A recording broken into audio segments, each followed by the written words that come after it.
Good afternoon, everyone. My name is Ruthie Paula, and I'm one of our senior recruitment advisors at Oakland University.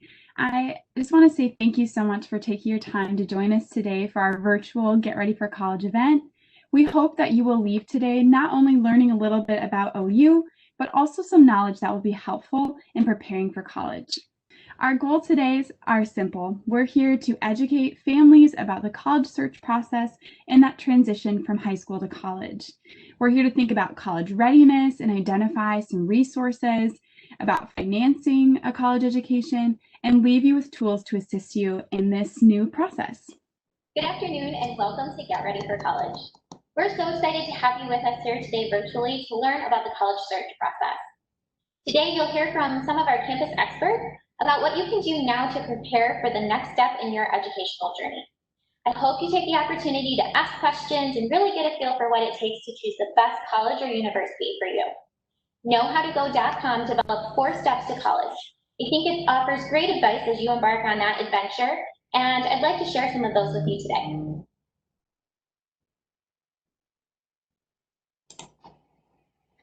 Step 1 is to be persistent. How many of you know someone who will help you on the college readiness journey? Well, after today, that will be everyone here because now you have us in your corner. Use us, your family, your friends, and everyone else you know to your advantage. Let everyone know that you're going to college and that you need their help. You're going to need a support network to help you through this process. So call on those family members, those coaches, those teachers and counselors. It's their job to help you succeed. Seek the advice, make those connections, ask them how they got where they are and how they moved through this college search process. They can be your greatest resource.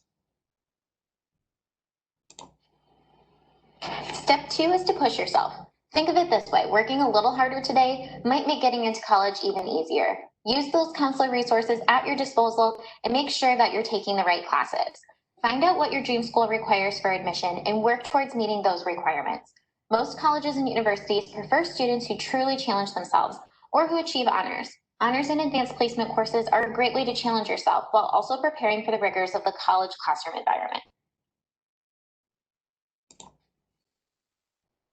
Step 3 is to find the right fit.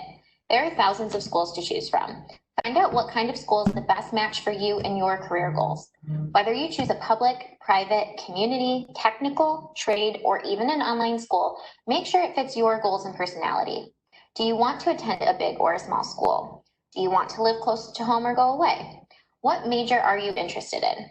These are all questions to consider as you work towards determining which college or university is going to be your best fit.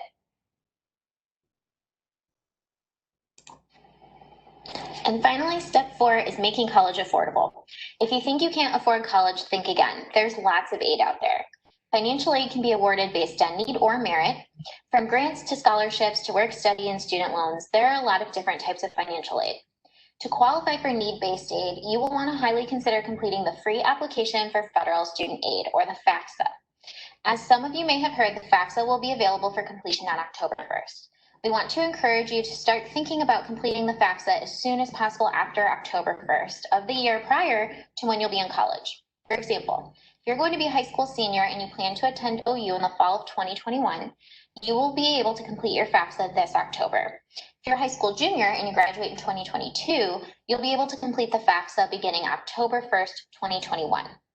Carrie Gilchrist from Students Financial Services will be speaking soon in more detail about this topic, but there are tons of resources out there at your disposal to be sure you can consider all of your financial options when preparing for college.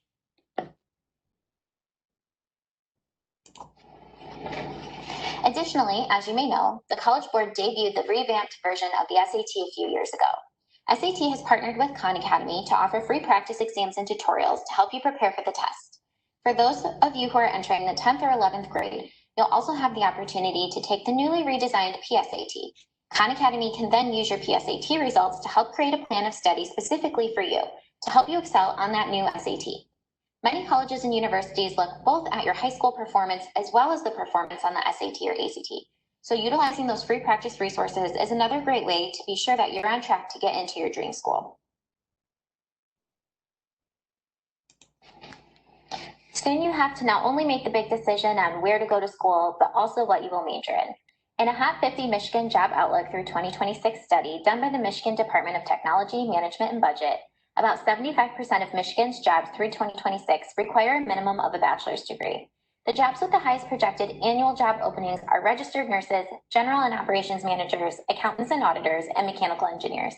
You can choose an area of study that aligns with all of these jobs here at OU. In closing, I hope that you're able to use the resources today to help you prepare for the college search process ahead. We're excited for you to embark on this process and are excited to answer any questions that you have. We appreciate you being here today. Thanks so much.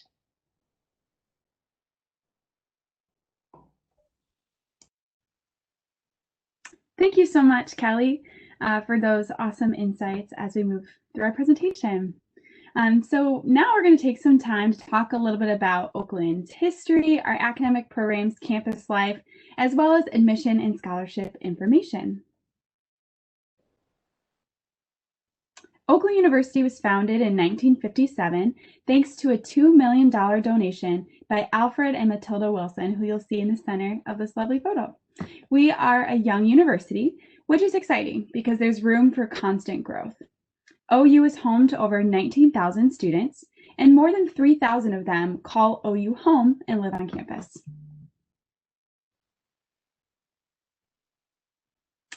Oakland University has a beautiful campus of 1,400 acres and is home to Meadowbrook Hall, one of Michigan's national historical landmarks. Also, all of our academic buildings are centrally located to have easy access to campus. Our campus is surrounded by many entertainment venues, such as Meadowbrook Amphitheater, right here on campus, where we've hosted big names like Nick Jonas, Steve Aoki, Kendrick Lamar, and 5 Seconds of Summer. Oakland is also close to plenty of shopping opportunities, like Great Lakes Crossing and downtown Rochester. If you're interested in recreation, we have our Paint Creek Trail nearby, the Clinton River Trail, and Stony Creek Metro Park. In addition, there are OU-sponsored events such as movie nights at Imagine and our campus drive-ins, as well as OU Night at Comerica Park. During the fall, Yates Cider Mill is a big destination for delicious cider and donuts. Oakland University proudly boasts one of the lowest crime rates in Oakland County and the #1 safest public university in Michigan, and third nationally, partially due to the many safety features that we have around our campus. There are over 100 blue lights across campus, which will connect anyone directly to the OU PD dispatch.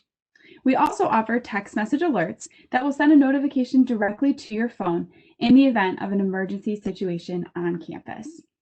Students and parents are both eligible to receive and enroll in these text messages through OUPD's website. And our OUPD officers patrol campus 24/7, 365 days a year. As I previously mentioned, more than 3,000 of our students live on campus in one of our many residence halls or apartments. Hamlin Hall houses our first-year students, and Oakview Hall is the newest home to our Honors College. We're excited about the opening of our newest residence hall, Hillcrest Hall, which houses 750 of our awesome students and has a new cafeteria and satellite recreation center. We also offer special interest floors, which offer social and academic support for all of our students. Student involvement plays a huge role in the lives of all of our students. At Oakland University, we offer more than 300 student organizations, including academic, social, Greek, political, and spiritual groups. The university also sponsors regular trips to places like New York City, Chicago, and Boston. Our Office of Student Involvement offers discounted tickets to various events and performances throughout the Metro Detroit area that are awesome for all of our students and staff to be able to attend. At Oakland, we also have 18 men's and women's varsity sports. OU competes in the NCAA Division I Horizon League, and the Golden Grizzlies have brought home 28 regular season titles, 77 conference tournament titles, and have made 55 NCAA tournament appearances. OU is also the first D1 university in Michigan to have a varsity esports team with players competing in Rocket League, Super Smash Bros, and more. So that's a really exciting opportunity we have on campus. At Oakland, we encourage students to live, study, and work with a different culture through our more than 180 study abroad programs in over 40 countries. For example, some of our students are studying archaeology and can travel to Israel to see historical and religious sites that they talked about in class and now can participate in person through an archaeological dig and conduct groundbreaking research.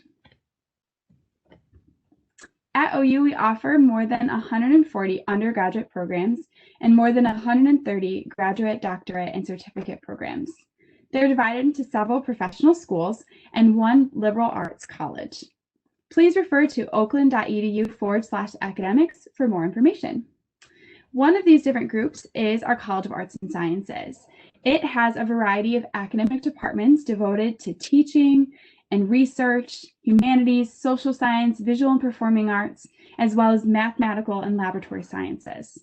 The College of Arts and Sciences offers 100 majors in a wide variety of disciplines, such as actuarial science, graphic design, biomedical science, cinema studies, criminal justice, environmental science, and the list goes on and on.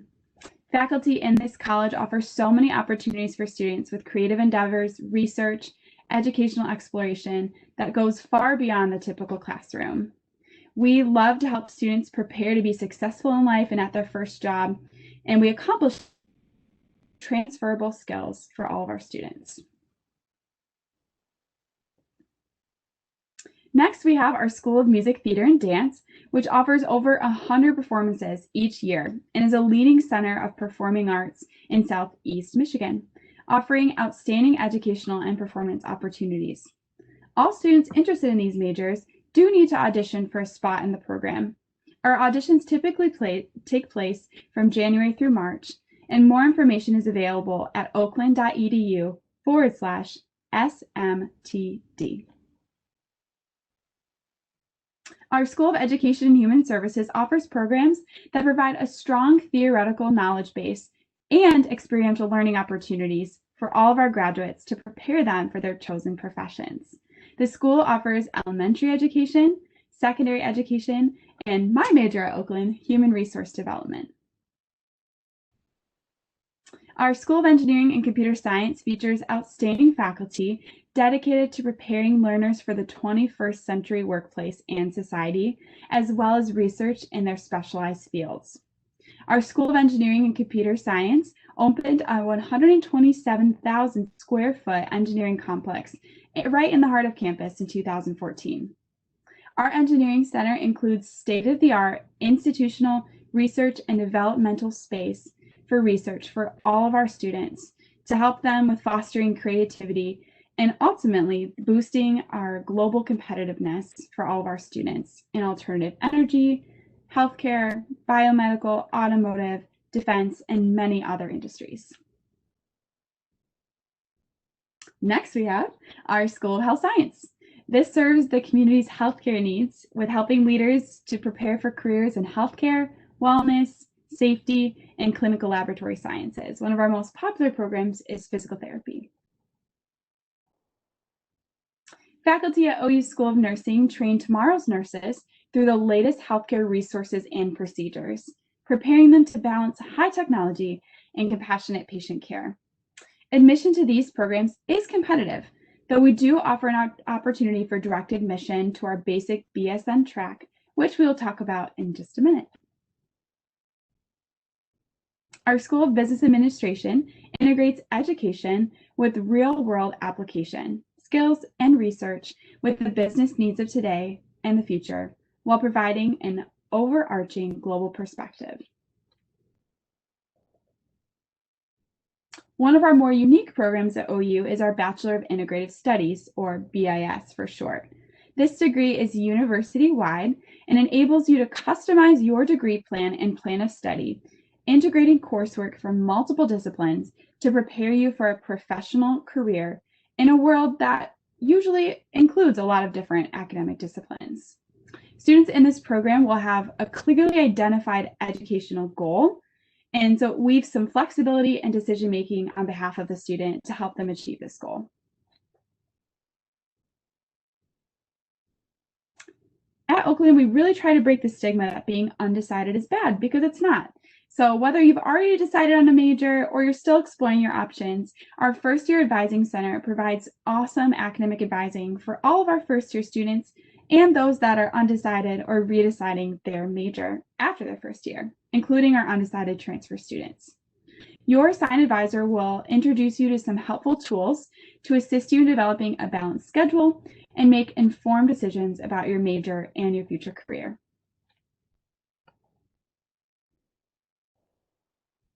At OU, we also have an awesome honors college that was founded in 1977. This is a unique environment for our high achieving students with small classes in special topic general education topics that give graduating seniors the opportunity to create a thesis that is any topic of their choosing. Students with at least a 3.7 GPA and a score of 1200 on the SAT or the equivalent 25 on the ACT are automatically invited to be part of our honors college on campus.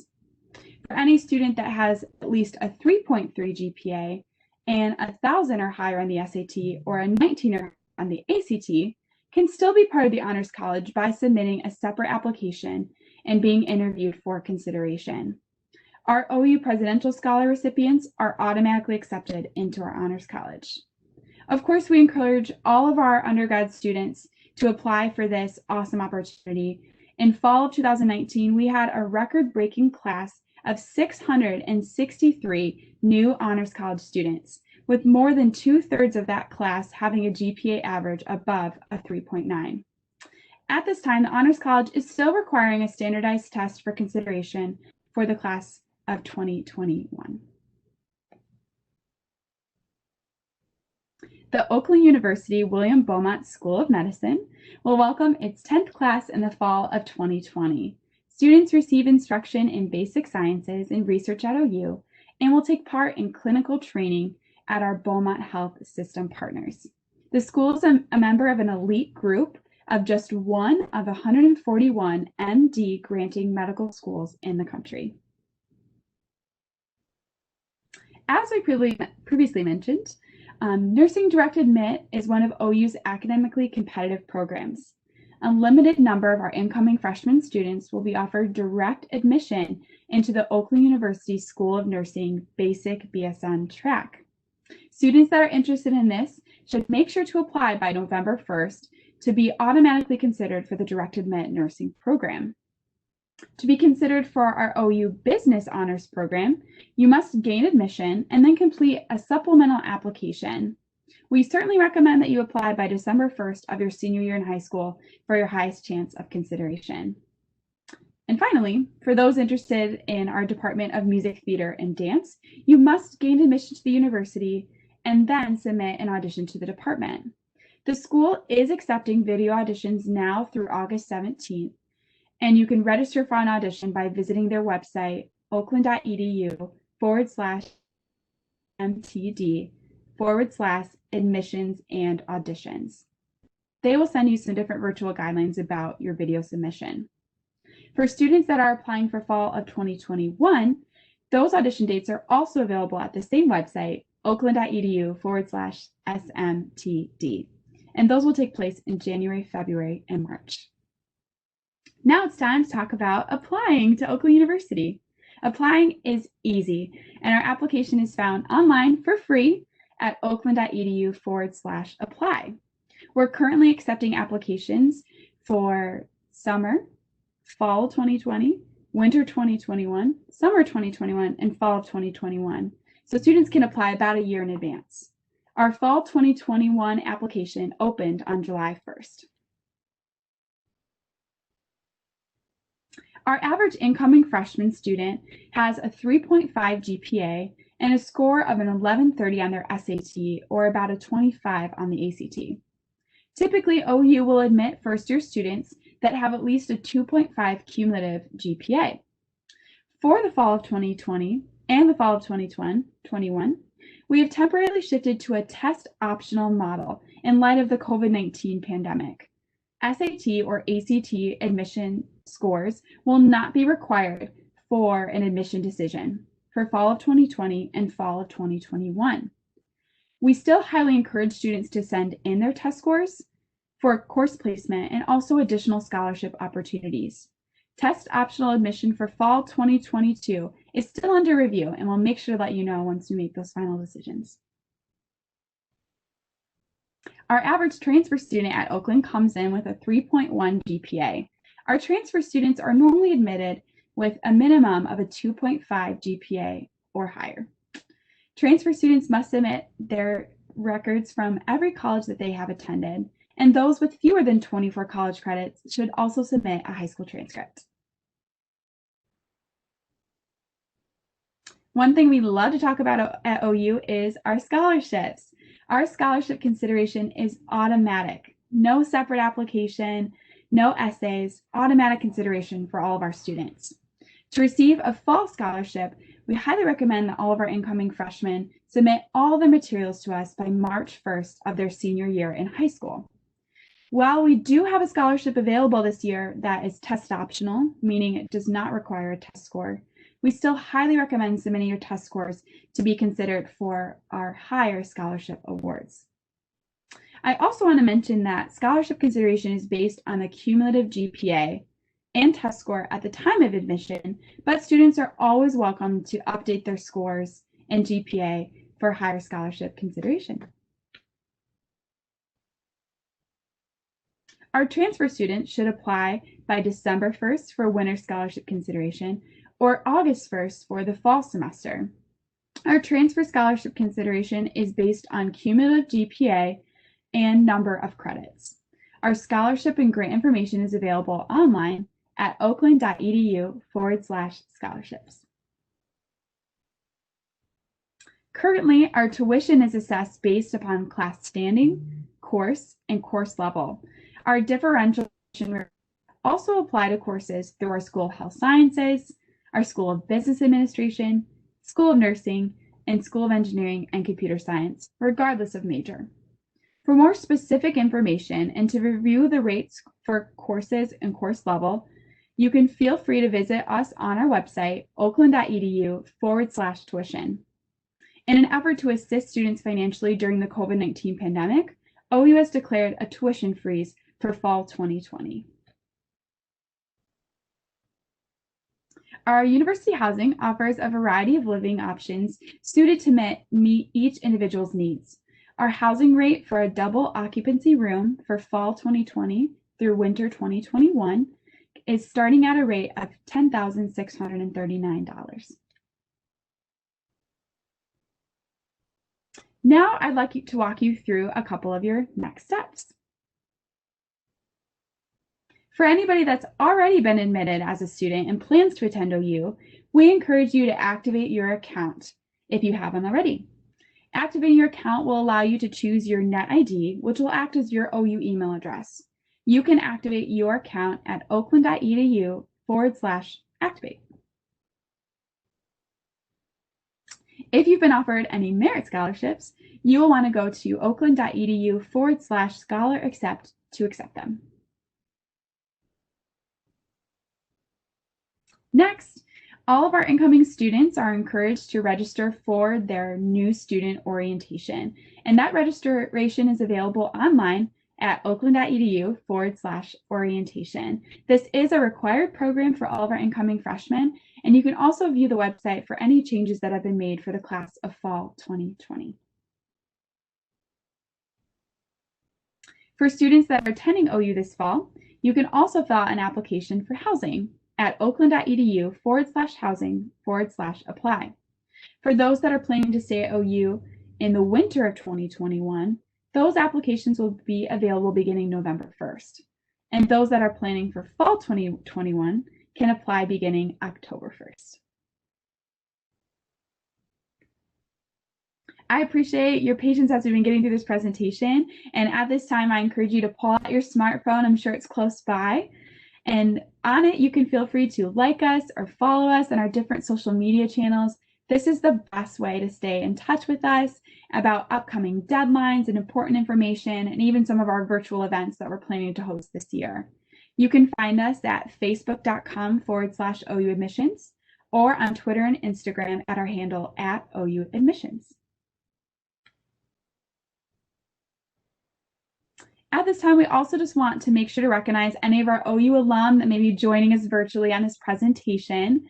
We just want to thank you so much for continuing this tradition and being amazing sources of inspiration for some of our future Grizzlies as they may pursue their own college path at OU. I'm a proud two-time alum, and it's just been an awesome experience to be part of the OU family. At this time, we are now going to move to our next presentation from Carrie Gilchrist, our Senior Financial Aid Outreach Advisor. Senior Financial Aid Outreach Advisor with Student Financial Services. I'm happy to be here with you today to share some information about financial aid at Oakland University and answer any questions you might have.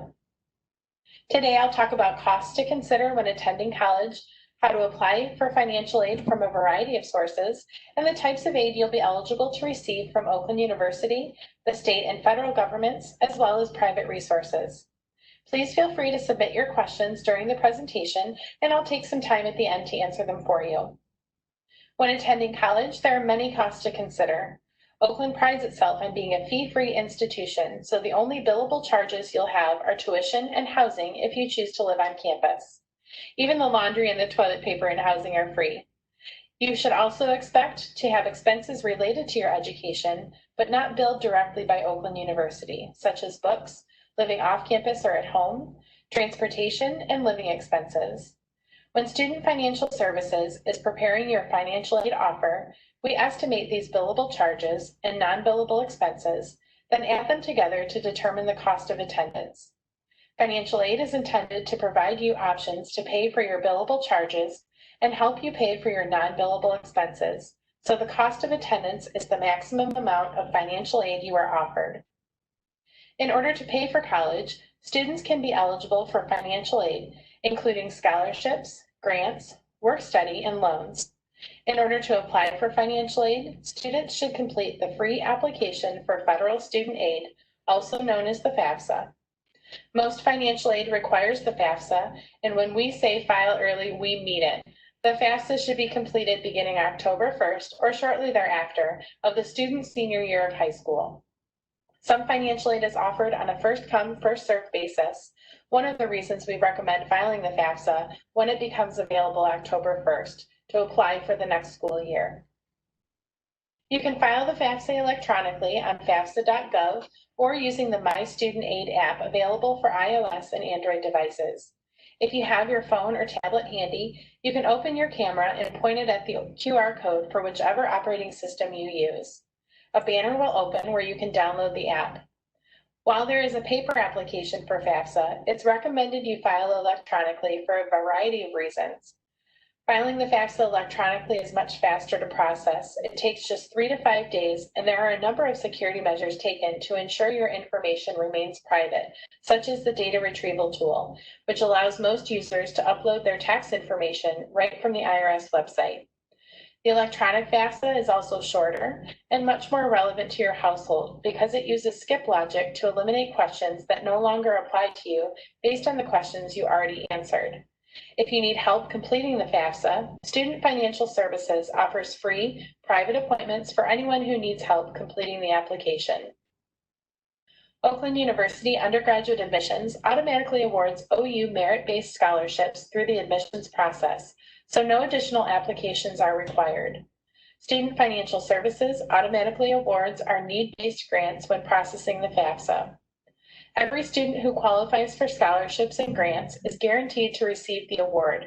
We are not limited to the number of students who can receive the award. Annual departmental scholarships are also available through Oakland University academic and student service departments for application and selection beginning during the student's first year. Oakland University offers a number of need-based grants available to students who complete the FAFSA and meet certain eligibility criteria. The Golden Grizzlies Tuition Guarantee Grant is offered to first-time freshmen who are Michigan residents with an expected family contribution of less than $8,000 as determined by FAFSA. The award pays the remaining amount of tuition due after subtracting the amount of the expected family contribution and any other gift aid. This award is renewable for up to 4 years or 8 semesters. The OU Golden Grant is awarded up to $5,000 per year and is renewable for up to 4 years or 8 semesters. It's awarded to first-time freshmen who are Michigan residents with a high school GPA of 3.0 and an expected family contribution of less than $8,000. The OU Housing Grant is awarded up to $5,000 per year and is renewable for up to 4 years or 8 semesters. It's awarded to first-time freshmen who are Michigan residents with a high school GPA of 3.0 and an expected family contribution of less than $8,000. Students who receive the housing grant must live on campus with housing charges for a full semester that are not covered by another housing award. Student employment is also available at OU and may be part of a student's financial aid offer if they receive a work-study grant. Work-study and non-work-study positions are available at OU, and the university employs about 1,600 employees each year. Students are paid at least minimum wage, however, some positions pay more. Students are limited to a maximum of 25 hours per week during the fall and winter semesters. Students can work up to 40 hours per week when classes are not in session and during the summer semester. On-campus and local jobs are posted on OU Handshake, a platform that will grow with the student over time. Students can use Handshake to also apply for internships in their later years at OU, as well as professional positions when they graduate. The federal government offers financial aid to students, including grants, work-study, student and parent loans. Some grants are offered on a first-come, first-served basis, like the SEOG and work-study grants. One of the reasons it's important to complete the FAFSA as soon as it's available on October 1st. The federal government also offers student loans awarded to the student in the student's name only. Parents are not co-signers for federal loans. The subsidized loan is interest-free while the student is in school, and the unsubsidized loan accrues interest while the student is in school. Neither loan requires payment until the 6 months after graduation. However, there is no penalty for early repayment. A Parent Plus loan may also be offered to parents to borrow in their own name. It's a credit-worthy loan, so if you're approved and want to use it, you can. But if you're denied, your student gets an additional amount of an unsubsidized loan in their own name. It's an opportunity to receive additional federal aid without going to a bank or a private lender, which is often a more expensive option for a student. The state of Michigan also provides financial aid to students and requires the FAFSA be completed no later than March 1st in the student's senior year. The Michigan Competitive Scholarship is awarded automatically to students who complete the FAFSA and achieve a 1200 or better on the SAT. The other awards offered by the state require an application, which is available through the MISSG student account. Students can create their MISSG student account after they file their first FAFSA. Private scholarships are also available through organizations, foundations, and companies, and students are encouraged to begin applying for those scholarships in the junior year. Students should apply regularly until they graduate from college to increase their chance of receiving a greater number of scholarships. College Board, FastWeb, and GoodCall.com are some of the many scholarship search engines students can use to apply for private scholarships. It's also a great idea to check with the high school counseling office for local scholarships aimed at students in that school or community. Some students may also have personal resources like MET, MESP, or other college savings plans to help them pay for their education expenses. OU is proud to offer payment plans for students who choose to pay all or a portion of their charges on their own. Payment plans are available each semester a student attends to divide payments into 4 equal installments. Payment plans are interest-free, and students can easily pay with a checking or savings account. Credit and debit cards are also accepted, and students are encouraged to schedule their payments to pay automatically each month. I hope you feel better prepared for the costs associated with college and more familiar with the financial aid available to you. To prepare for paying for college, there are a few things you can do even now. If you'd like to learn more about the financial aid process, please join me for a virtual financial aid presentation. Visit oakland.edu/financial events for the schedule and link to join. Students and parents can visit studentaid.gov to create an FSA ID necessary to access and complete the FAFSA. Make sure you apply for private scholarships regularly to increase the number of scholarships you will use to pay for your education. Finally, make sure you file the FAFSA beginning October 1st of your senior year and every year thereafter. If you have questions after today, please contact Student Financial Services to speak with an advisor. We are open Monday through Friday from 8 a.m. to 5 p.m. and are currently taking phone calls remotely. You can also visit our website at oakland.edu/financial services, where all the information in this presentation is also available. You're also welcome to email our office at finservices@oakland.edu. Awesome. Thank you so much, Carrie, for all wonderful information.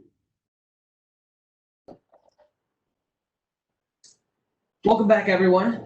My name is Adam Panchenko, and I'm a senior recruitment advisor here at Oakland University. And we will now begin session 2 with information about college, followed by tips on how to get involved. Let's see, everyone can see my screen. So let's get rolling. So first, I'm going to present about fast facts and preparing to college. Then we'll have my colleagues Patrick come on up and take over the presentation. And then we will have Charisse round out our session 2 presentation. So right now, here are some fast facts about college. And then you can see our outline again, fast facts, and then the top 5 things to do in the college application process. So the fast facts are right here.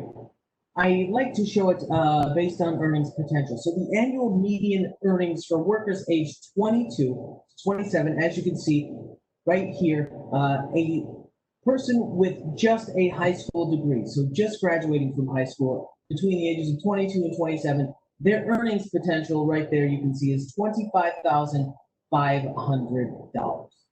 So $25,500 a year for someone who only has a high school diploma and is out in the working world. Again, that's between the ages of 22 and 27. So that's roughly 4 years after graduating high school. Now you can see someone with a bachelor's degree, age 22 to 27, their median earnings for a year are $43,000. So you can see there's a significant increase for someone that has a bachelor's degree and is out there in the working world 4 years after high school. A significant increase between someone who just has the high school diploma and then someone who has the bachelor's degree. Now moving on, we'll look at the return on investment in lifetime earnings. You can see right at the top, someone with a high school diploma. They're going to be earning $1.3 million over their lifetime. So again, these are lifetime earnings, $1.3 million. I mean, I would take $1.3 million right now. If somebody handed it to me, great. But if you have some college, that's going to go up to $1.5 million. Then an associate's degree, that's $1.727 million. And then with a bachelor's degree, you're going to significantly increase your earnings potential over your lifetime with that bachelor's degree to $2.268 million. And even if you move on to an advanced degree, you're going to double your earnings potential over your lifetime. You can see a high school diploma, again, $1.3 million to $2.67 million over the course of your lifetime. But where we are right now in life, I'd like to show you what your end goal is, or at least your earnings potential after college. But really, we're all at the point where we need to prepare for college. So how do we get there? What are some steps that we can do to get ready to go into the university or the college of our choice? The first thing I recommend to do is narrowing down your list. Start by creating a list of what you're looking for in a college or university. So if you are looking for a school that you can take strictly online, that is something on your list. If you are looking for a school with a specific educational program, that is something that should be on your list. If you are looking for a specific location, like I'm assuming a lot of folks in this presentation today are from Michigan, if you are just done with snow, that's one of the criteria you should be looking for. So then make the list of all your schools and you have your criteria, then match up the criteria of the schools you're looking for with your research of what the schools that you have on your list are offering. So cross off your list schools that don't meet that criteria. So take a look and go down that list and start crossing them off. And again, narrowing down the choice of what schools you want to go to. Now, one thing that we're going to be doing now, or one thing I definitely recommend, is checking each school's policy on the ACT and SAT test. Many schools are going to be test optional for admissions for fall of 2021. Oakland University is one of them, because we understand that this pandemic has not allowed a lot of students to take that SAT or ACT at their scheduled time that they had in school.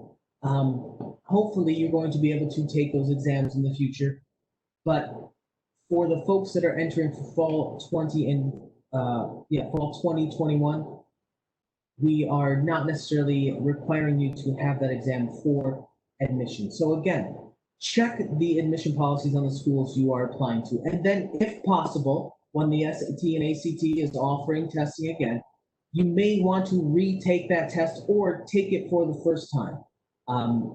Taking that to either give you a score or increasing your score on the ACT or SAT is going to be optimal for receiving those merit scholarships. So again, OU has merit scholarships. You heard a little bit about them earlier, but if possible, you may want to retake that SAT or ACT if you've taken it previously, or take it for the first time in the future. Start your senior year strong and finish even stronger. So, as you know, Oakland University right now, we are accepting applications for the fall 2021. And there are many other schools doing the exact same thing.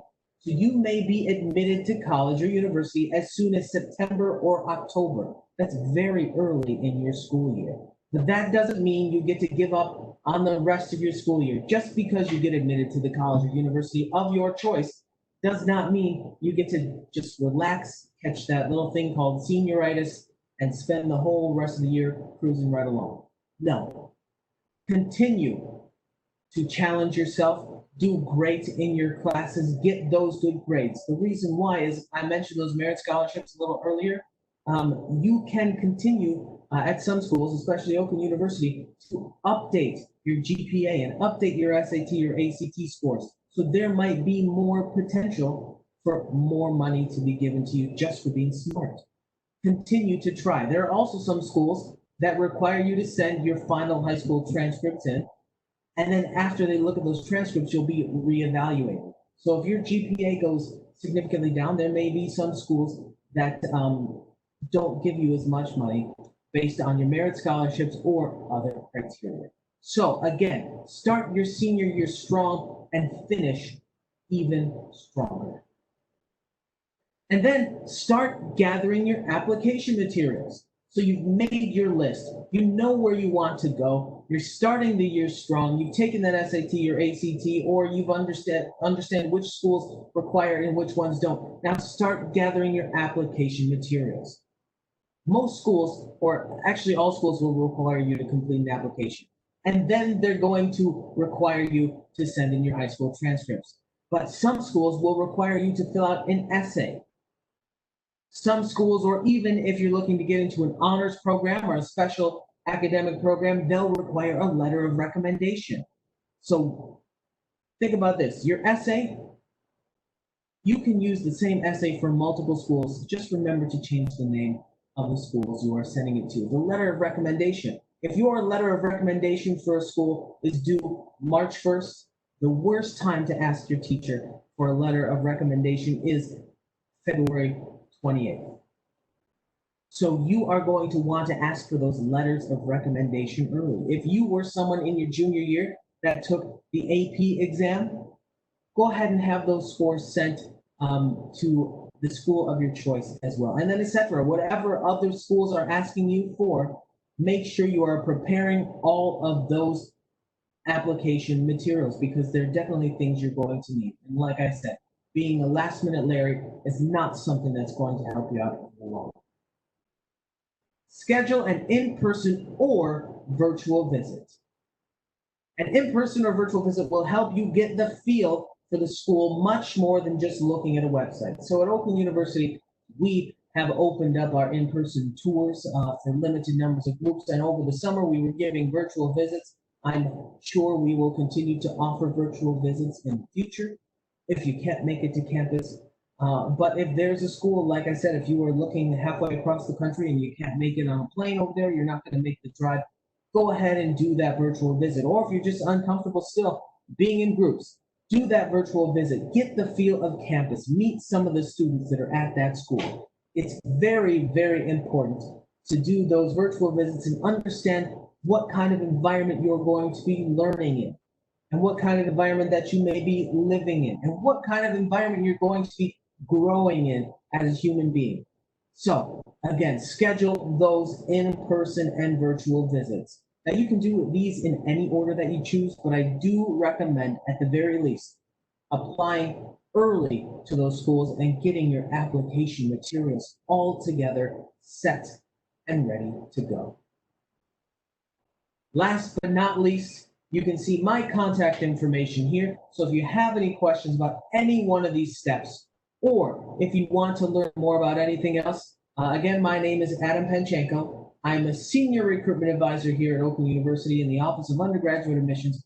There's my direct line, 248-370-3310. It won't go to a phone tree, it'll go directly to me. And then you can see my email address there, adpance@oakland.edu. So next, I'm going to throw it to my colleague Patrick, and he is going to present to you. So welcome everyone, and thank you for attending this upcoming session, or the session we have here. We will now be talking about the transition from high school to college, or even you can take this into consideration, maybe the community college to the four-year university as well. So some of the outline of today is we're going to go over the differences between high school and the university, as well as what to consider in a university of choice, some of those strategies for successful transition, ways that you can ensure that you're practicing right now to get ready for that jump to the university or college level, as well as maybe some of the habits that you might need to be developing or adjusting that worked really well in high school that maybe might need to be adjusted to work really well in college. And then we're also going to maybe discuss some of our current student responses. I was able to pull a variety of outstanding student leaders at Oakland University to kind of see what their adjustments were. And we have some students who came from small hometowns to now a larger campus environment, maybe from a large hometown to a more medium campus environment. And so I think that these tips, being able to be relatable to a specific student who's currently going through that transition right now, will be helpful for you. So getting into some of the differences that we might see in terms of high school to college is that your time in high school was probably very structured by others. You probably had to be into either your homeroom or your first class at about 7:30 or 8 o'clock in the morning, maybe even earlier if you had morning involvement opportunities. And in college, you really have the opportunity to manage your own time. This gives you the freedom and maybe some independence and responsibility to ensure that you are maximizing your time in the classroom, maybe getting involved outside of the classroom, at noon or at 2 o'clock in the afternoon, or maybe at 10 o'clock in the morning, getting involved with some sort of involvement opportunity. It gives you that time to really need to find the ability to structure and organize your time so you're successful. In high school, maybe many of your textbooks and resources were provided to you. Maybe they were the same types of textbooks that had been used previous years before. In college, you will need to either buy or rent or maybe even find online resources in terms of your textbooks. Many of those textbooks might be taught or written by your very professor that you're taking a specific course with. A lot of times in college, the textbook is heavily relied upon in terms of assignments. In high school, you might have had multiple assignments a week, maybe opportunities even like extra credit to boost your grade if maybe you were falling behind a bit or really wanted to excel in a class. In college, you'll find that there are maybe very few assignments in a semester. you'll get what's called a syllabus, which is kind of an outline of the entire 15-week semester that shows you when assignments are due. And typically those assignments might be limited to a large project, a paper that expands the entire semester, maybe 1 or 2 exams, and that could be your entire grade. One thing that many of professors that I've interacted with have told me is that they look at their class typically as cumulative, right? Because life is cumulative. So why shouldn't learning in the classroom be cumulative as well? So you might have a midterm exam that has accumulated 8 weeks of learning, and then maybe a final exam that it accumulates the entire amount of learning before that too. You might have less experiences and less resources in high school. And in college, you might have more independence and resources, more opportunities to utilize the tutoring center, the writing center, the library, counseling. And it's really up to, because of that dependence, your responsibility to utilize those resources. And speaking with many students, a lot of times they find that high school feels like going to work, right? You're in a structured environment for a set amount of time, whereas in college, you can really find a home. You can find a support system. What to consider? Now, there are a lot of things to consider when making that transition to college, right? Cost can be a very big one. Not only what the cost is going to be like for tuition, but also for books, as we mentioned, for housing. Maybe you're not living on campus, but what's your cost going to look like in terms of maintaining a vehicle or finding public transportation? That could be gas, oil, maintenance on a vehicle. What other costs there could be in terms of finding food on campus? Getting involved with an event.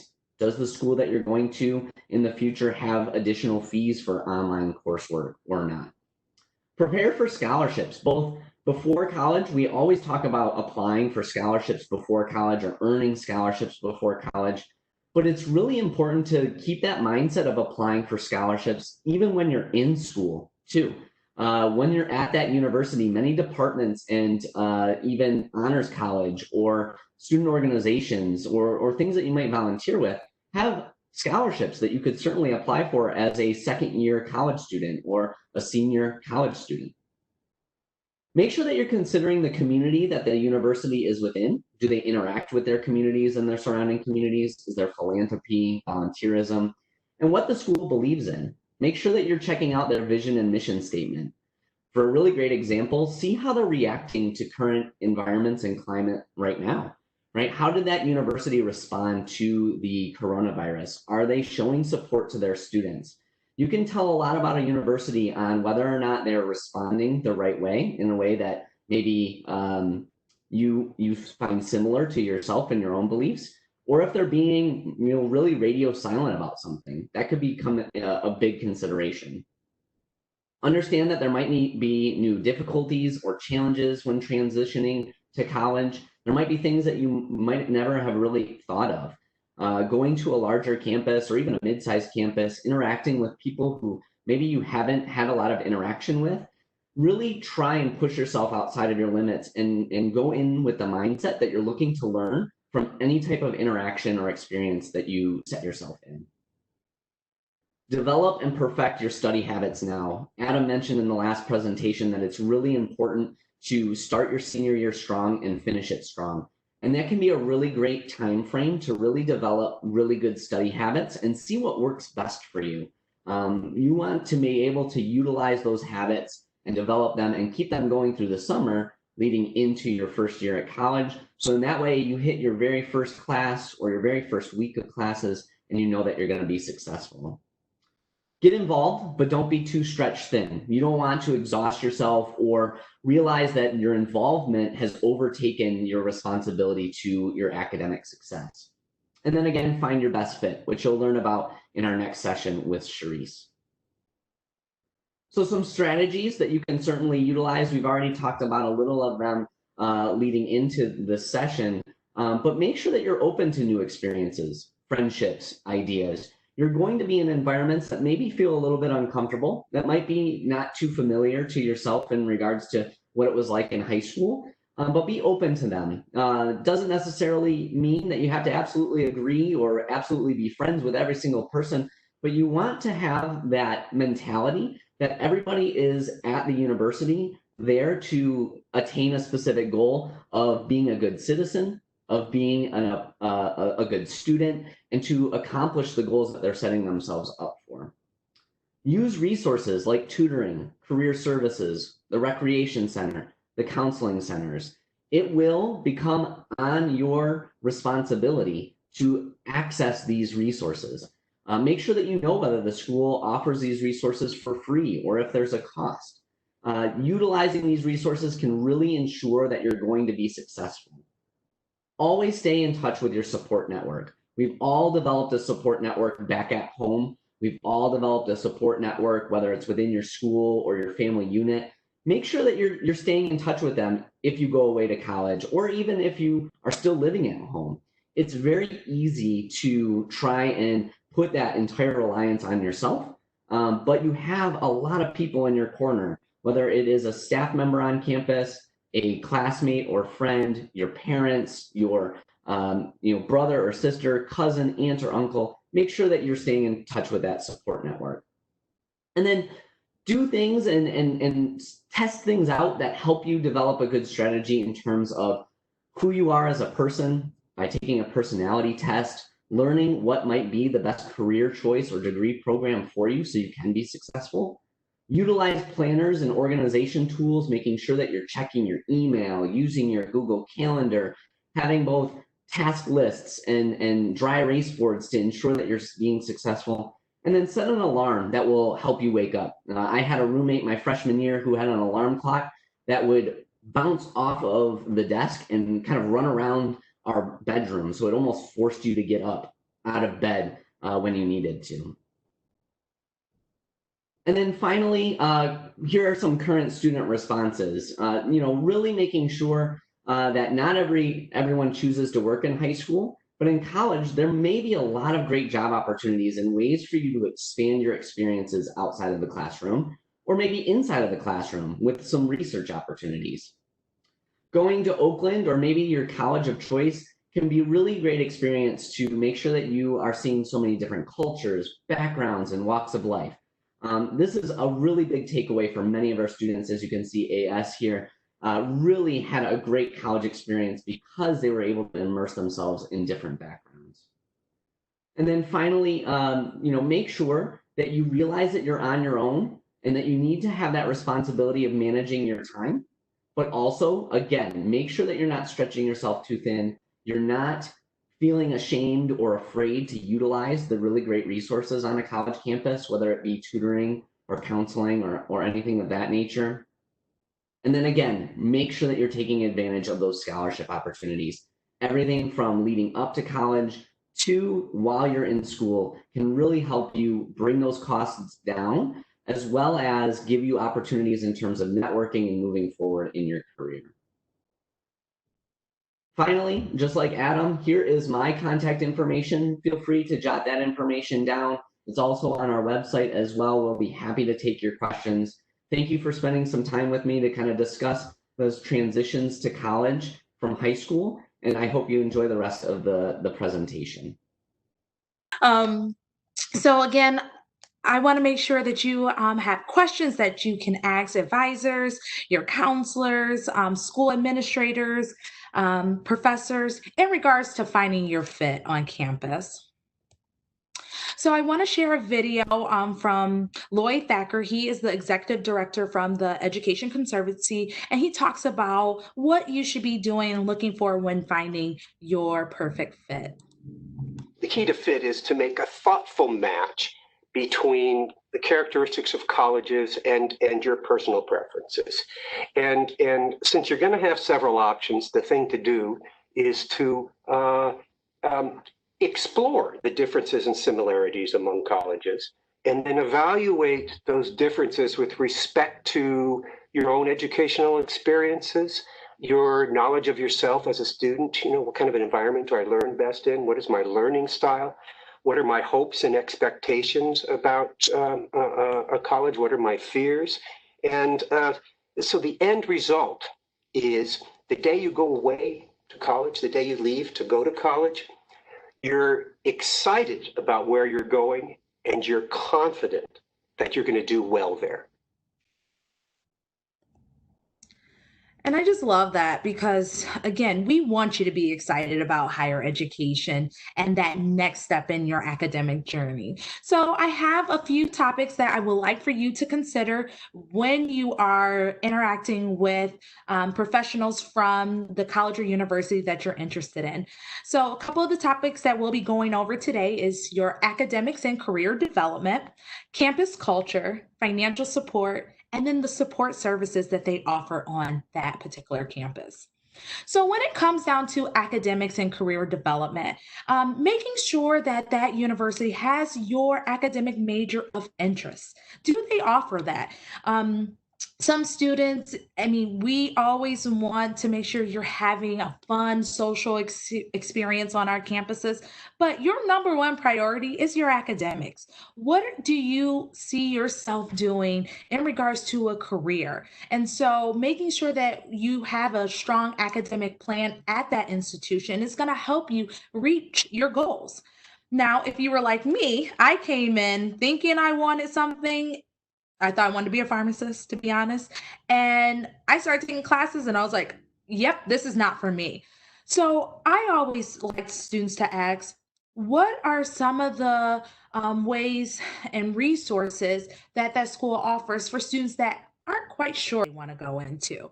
And that's really important. Do they have support staff that will help you navigate a personality test or a career assessment?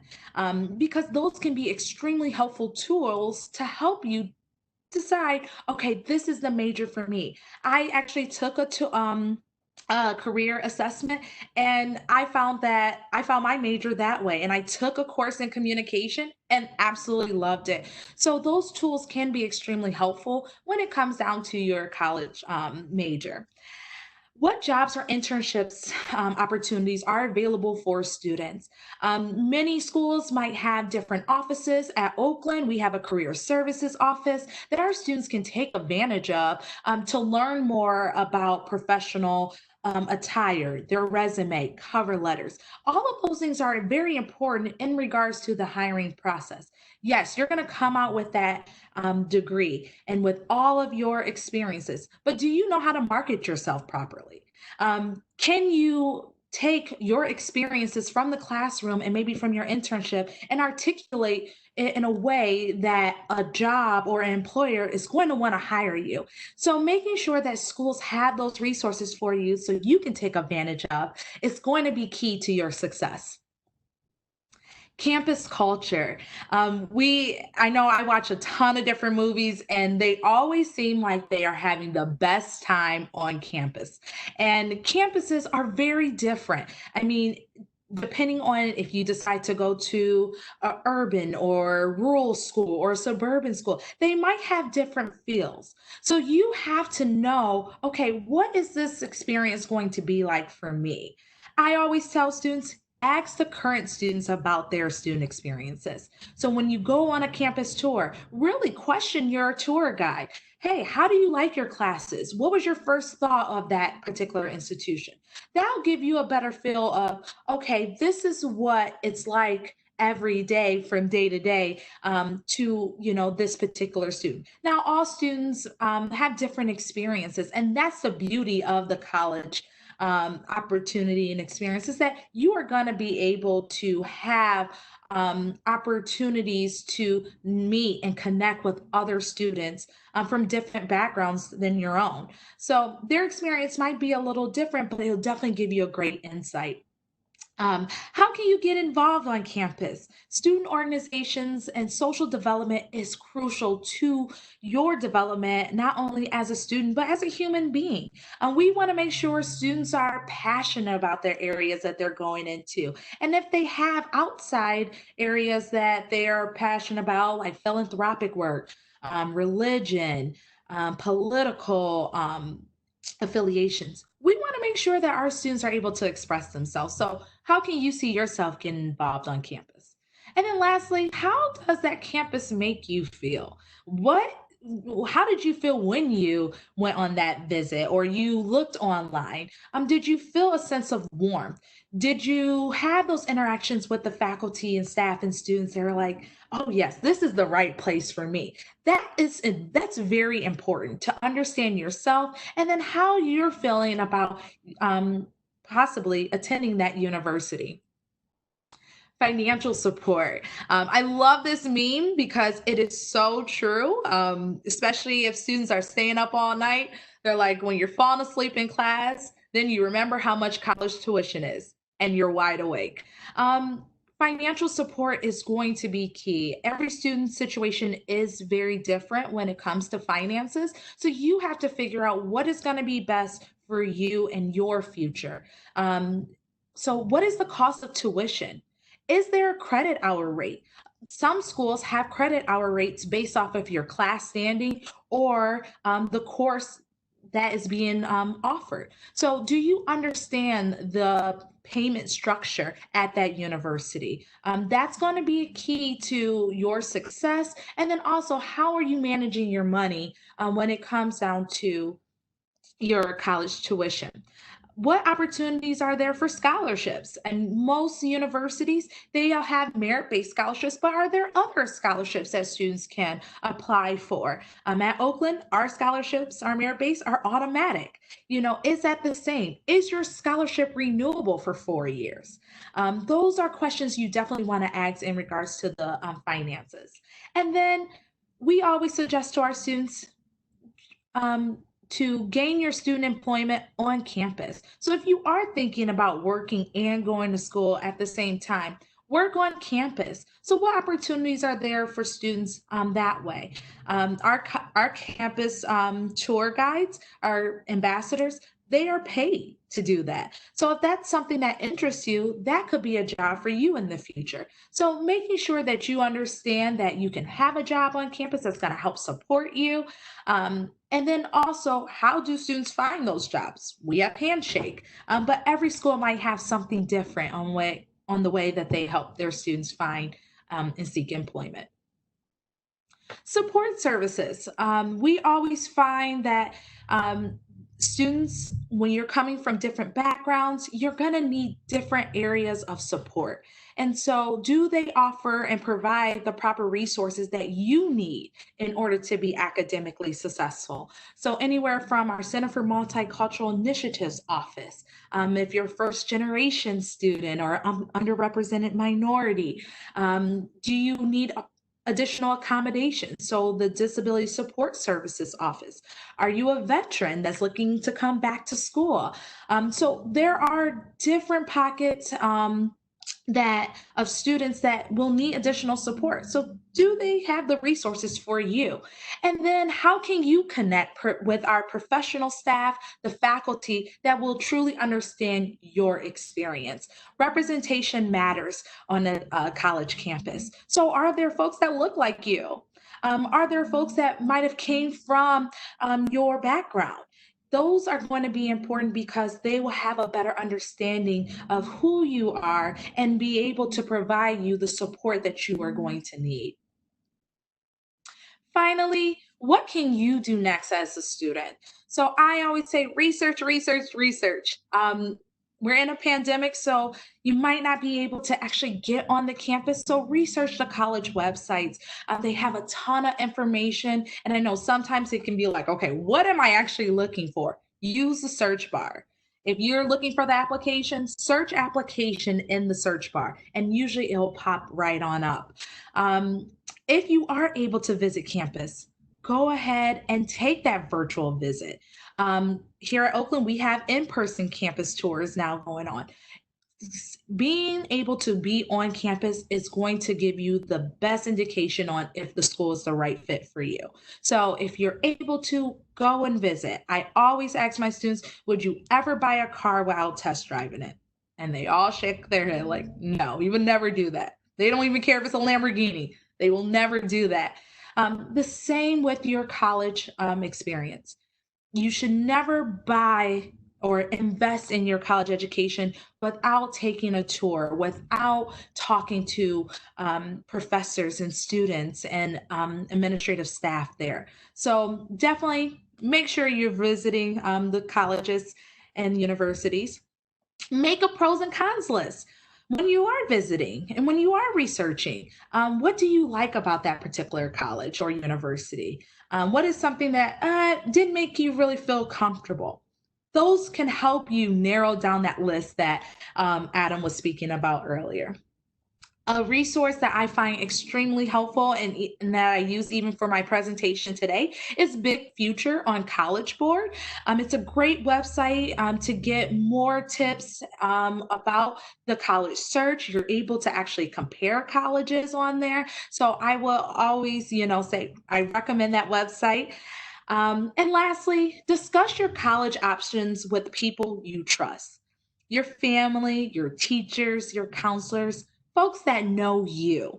I think that's so important because this decision is a big one. It's about your future. And so obviously, you know what's best for you, but having those influencers around you, like your teachers, like your parents and your family, they can definitely give you a better insight and maybe help you think about things that you haven't even considered. So, please, please, please have fun through this process. I mean, this is your opportunity. I love this picture of one of our grads. It's your time to fly. It's your time to be the best person that you are to be. And so you can make a wonderful contribution to our society. So those are the websites that I utilize. If you want to take a picture of it, you can definitely do so. It's the PrincetonReview.com and then Big Future College Board. Finally, my contact information, feel free, let me know if you do have any questions. That is my direct line and my email. So thank you so much for being here with us at Oakland. I am going to be on to answer any questions that you all might have until our next session that starts at 3 o'clock. Hello, everyone, and welcome back to Get Ready for College. My name is Brittany Thomas, and I'm a Senior Recruitment Advisor in the Office of Undergraduate Admissions. As we transition to the panel portion of our program, I do just want to remind all of our guests to please keep yourselves muted throughout this so that everyone is able to hear what the panel is saying. So now I would love for the panel to introduce yourselves. We will be starting with our financial aid staff, followed by the registrar's office, the international study abroad office, career services. We also have the tutoring center, and finally our current students. So let's see if we have Carrie here from financial aid.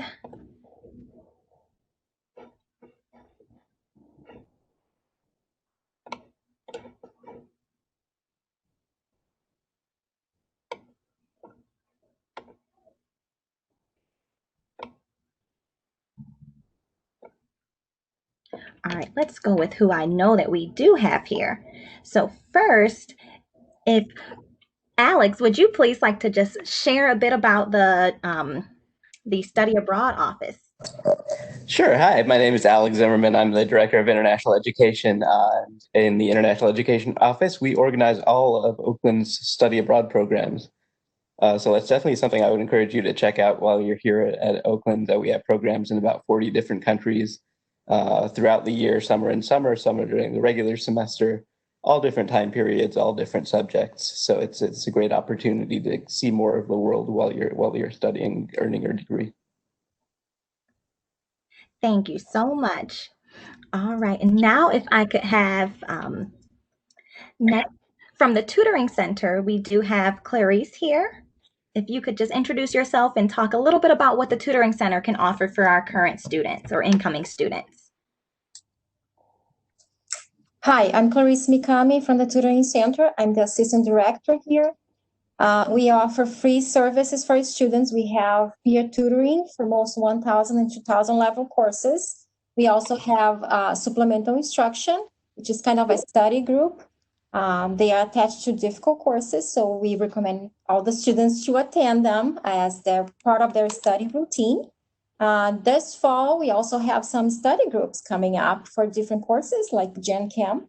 And this fall, I guess what is different is that we are doing a lot of things online. So students will have access to one-on-one tutoring online, so which is a great thing.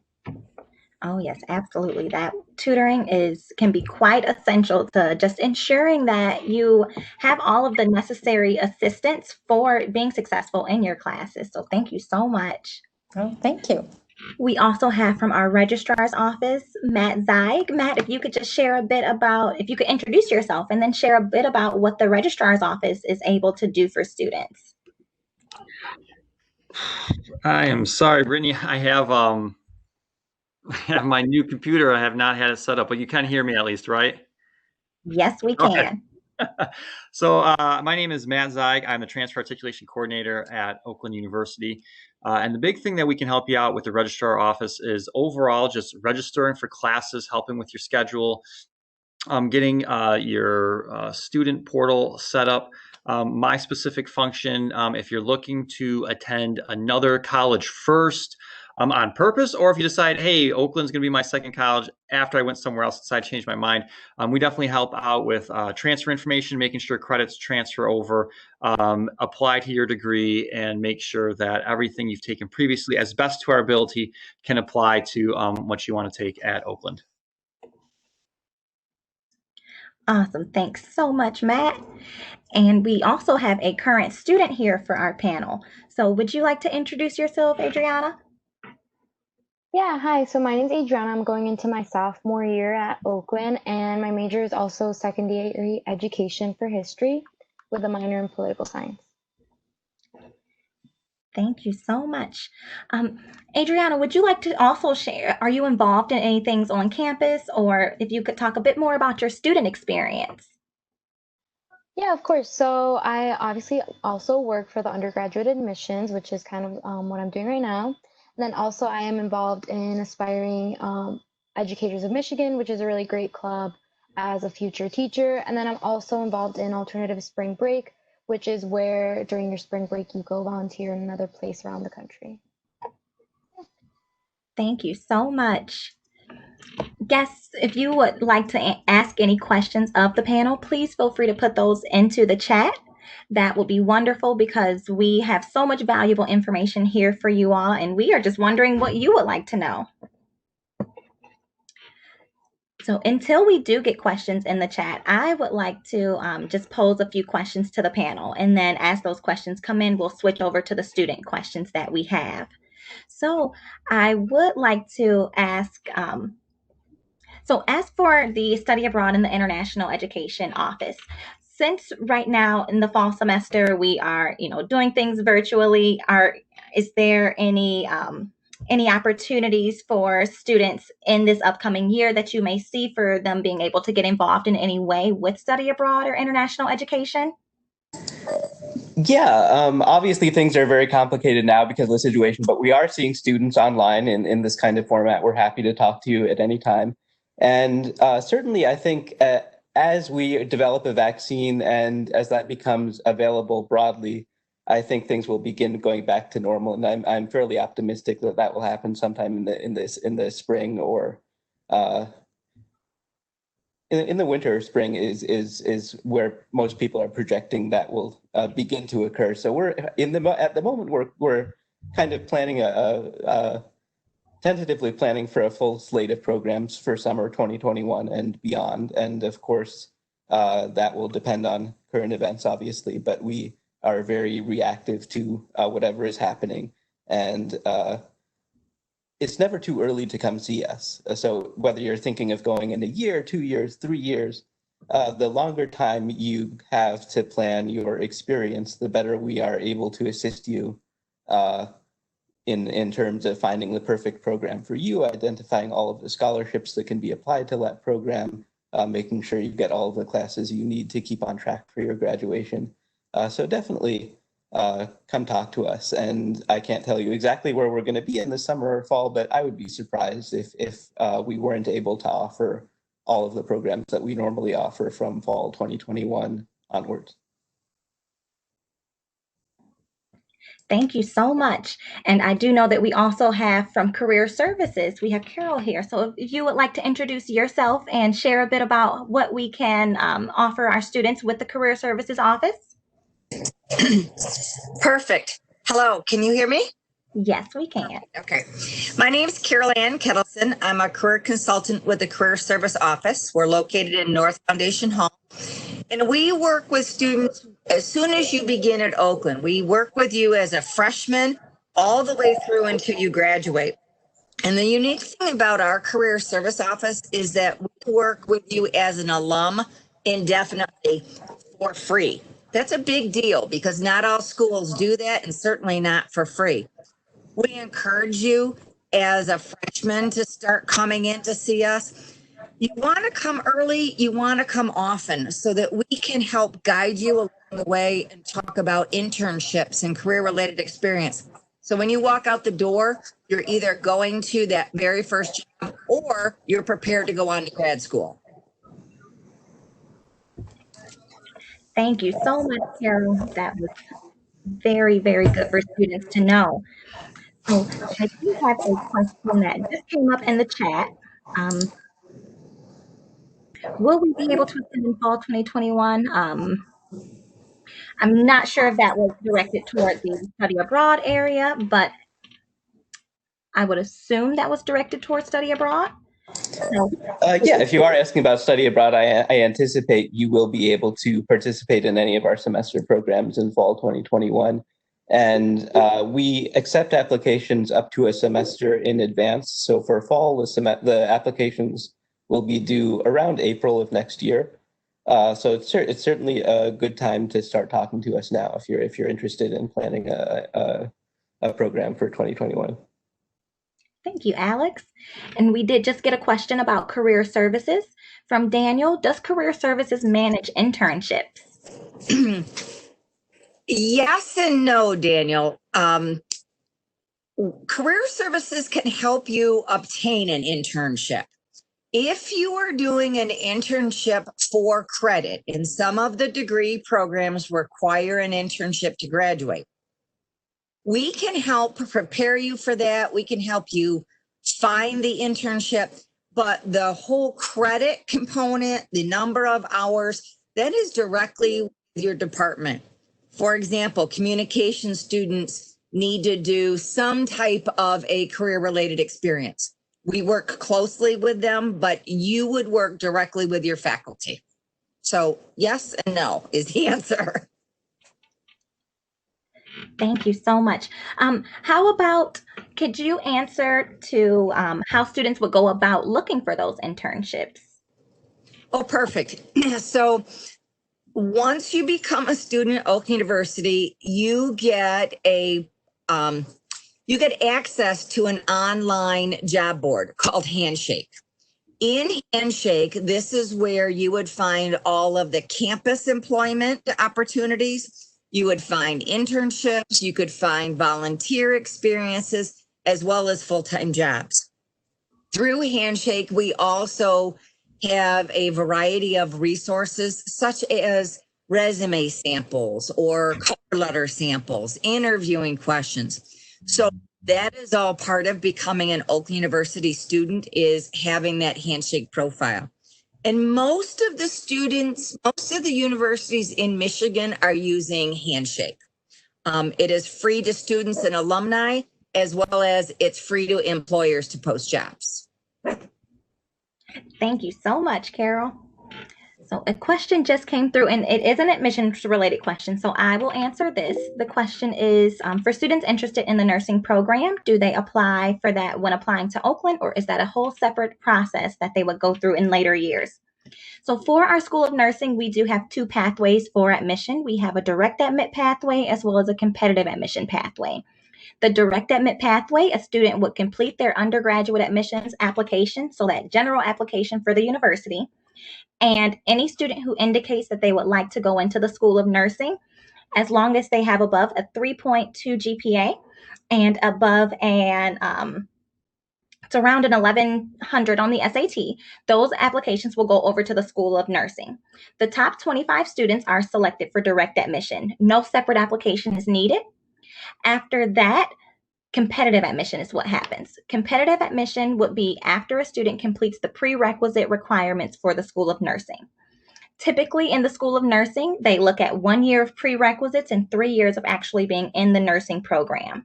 So all students who are competitively admitted, meaning any student who was not directly admitted, will go through that competitive admission process.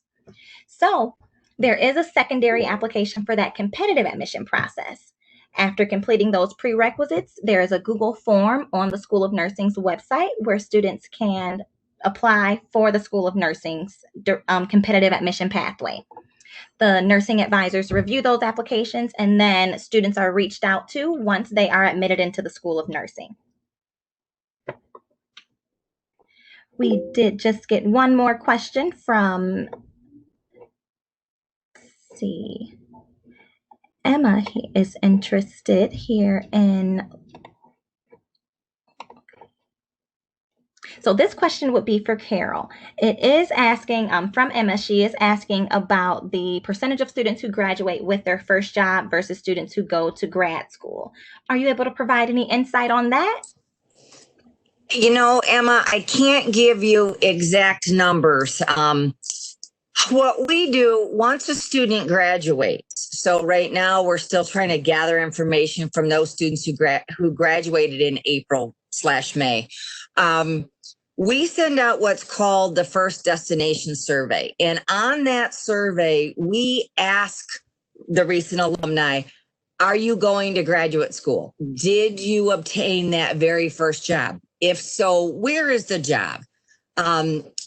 So we gather that information, and it's probably as good as any survey out there, because if you're not getting the responses, you don't know. The short answer is not every student needs to go to graduate school. A lot of programs, an engineer, for example, our engineering students get outstanding jobs. They don't go to grad school, at least certainly not right away. A lot of times our philosophy is get a job and see if the employer will help pay for some of those expenses so that you're not having, the bulk of it. Mm-hmm. Thank you. And we do also, so when we are giving tours, we do like to touch a bit on the outcome of students, and we do have a number that about 90% of students are either going into a job or grad school or the military following their graduation from Oakland University. So our students are coming out of the university being very successful, going into that next step after. So that is definitely good to know, because they, as you can see here, they have some wonderful support systems and lots of different opportunities for that kind of advancement. We did have a question from Sarah. This one is about scholarships, so I will answer that. Sarah is asking if there are any scholarship competitions or opportunities for scholarships. So when students are applying to the university, we do have merit-based scholarships that we automatically award based on the GPA. We do also have additional ones that we award based on a test score. And then after that, if you are going to the financial services website, it is oakland.edu/financial services. That website will allow you to see all of the Oakland University scholarships and grants that we offer. Going to there, you will see any scholarship that requires a competition or it requires an application. So those applications, they are reviewed by various offices throughout the university. They do also have various requirements. So going to that website, we do usually have about 300 scholarships on there that students are able to apply for. The next question is if we have a school of dentistry. We do not, Oakland University does not have a school of dentistry. We do have a pre-dentistry designation, similar to pre-med, pre-vet. That is a concentration that students pair with a major. So many of our students may pair pre-dentistry with a biology major. after graduating with that biology degree and that pre-dentistry concentration, then you're able to go on to a dental school anywhere in the United States. So that's also very similar to how it works with pre-med. You pair that concentration with a major, and after graduating with your degree, then you're able to go on to that medical school. There's also a question. Now we have a question from Luke about scholarships for golf. Any of our athletic scholarships, they are awarded through our athletic teams. So you would want to get in contact with the coaching staff there. If you go to the website ougrizzlies.com, you are able to locate a staff directory, and that will allow you to see that coaching staff, to get in contact with them to learn more about any scholarships that our athletics offer. Okay, Emma does have another question for admissions. Do homeschool students have specific application requirements, such as extra documents or forms that they need to complete? We do not have any extra documents that are needed from homeschool students. We are in need of a transcript for all of our students who are coming in as freshmen, so that high school transcript. Sometimes homeschool students may need a transcript form. We do have that on our website, that students and parents, or whoever is that person who is running your homeschool, you're able to complete that application from our homepage. And when should transcripts be sent in? After the 6th, 7th, or 8th semester of high school? So after your 6th semester of high school, which would be at the end of your 11th grade year, you are able to apply to the university. Typically, our application opens July 1st for that upcoming school year, and students are able to apply then. So after your 6th semester, once your final grades post, you are welcome to send in that transcript. Sending in additional transcripts throughout the school year, if your GPA goes up, that could possibly bump you into a higher scholarship category.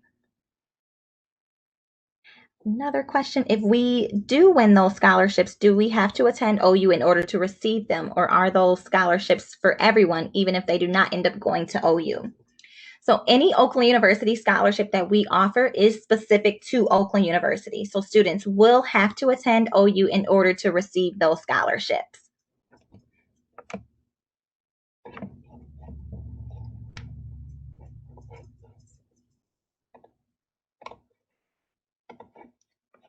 All right, looking through the chat, it doesn't look like we have any more questions just yet.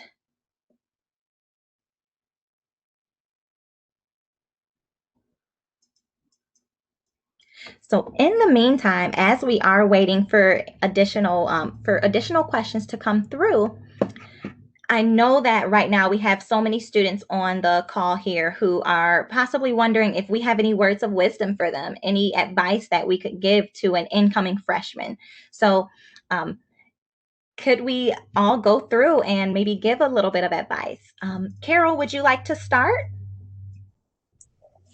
Sure, I'll begin. My undergraduate is from Oakland, and when I was at Oakland, I was a commuter. As a commuter, one of the challenges is, during a normal semester, you come to school, you come to class, and you go back to your car and you go home. You need to I strongly suggest you need to find a way to connect, to get involved. Oakland has wonderful student organizations in everything, in sporting things, in Greek life, in hobby type of things. There's a chess club, there's language clubs. Get involved, become part. If you're interested in journalism or the radio, get involved on campus. It's just really important because, again, as primarily a commuter school, and if you are a commuter, to just come to class and then go back home. And that is probably the biggest thing. And from a career point, an employer, if there's two of you that both have that 4.0 GPA, or say a 3.5 GPA, you both have a good GPA. The recruiter, the employer, is going to hire the student who is involved in school, who had internships, who had a job. So you want to try to be as well-rounded and just get involved. This might not be the best semester for that, but certainly winter semester and moving forward. Oh, thank you. Thank you very much. Now I would like to call on Alex. Alex, do you have any information that you would like to share or just a tip for our incoming students?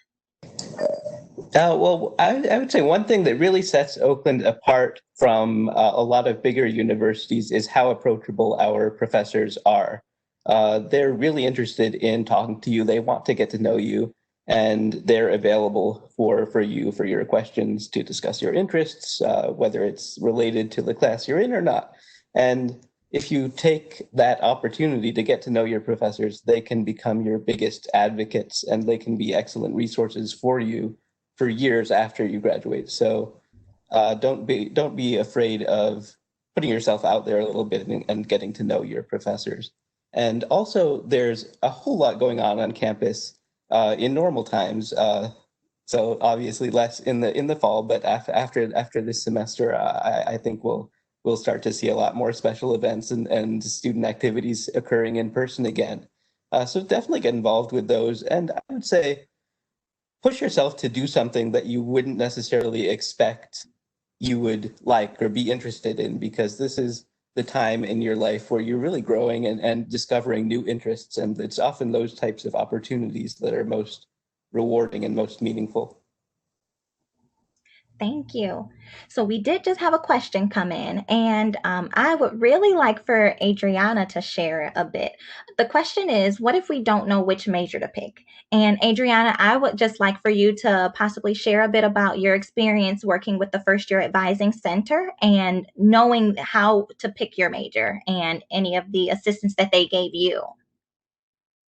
Yeah, so your first year, you do get your first year advisor, and that one, you don't have to know your major when you're coming into your first year.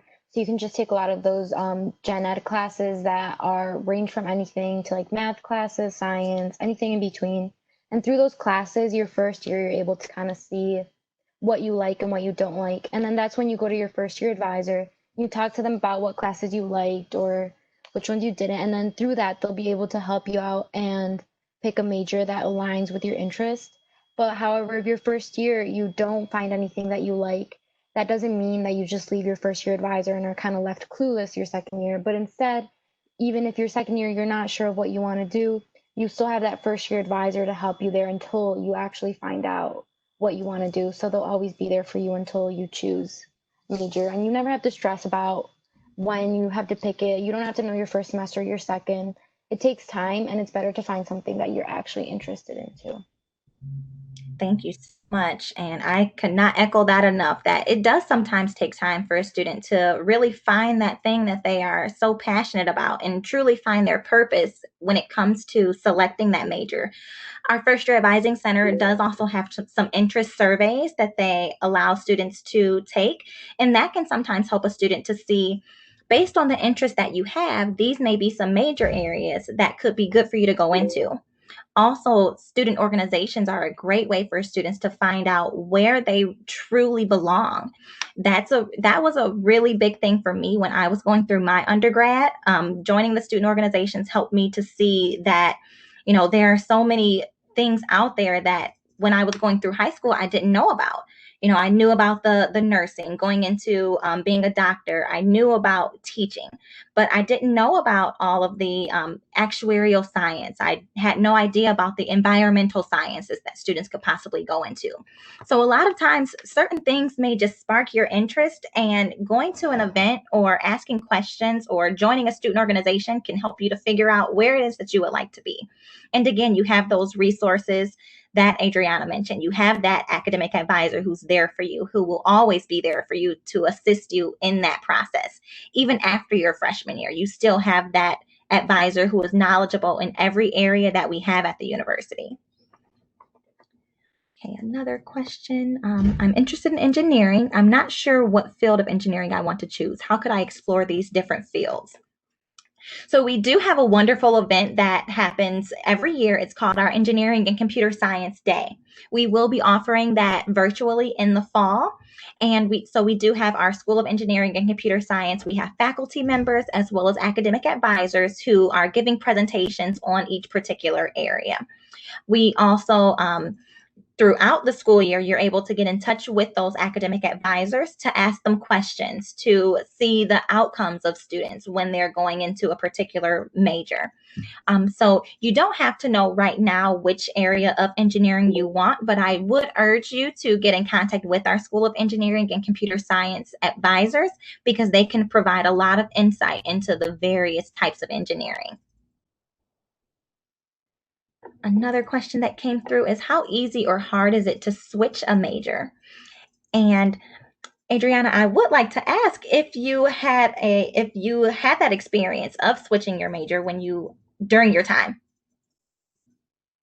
So I actually just recently switched my major like this incoming year, and for me, you just have to fill out like a Google form that your advisor will send to you in which you can switch your major. For me, I switched it like in just the path that I'm still going in. Like I just switched a little bit, so it wasn't too difficult for me class-wise or anything, but my advisor was really great at helping me like fill out which classes still fit with it and which classes don't.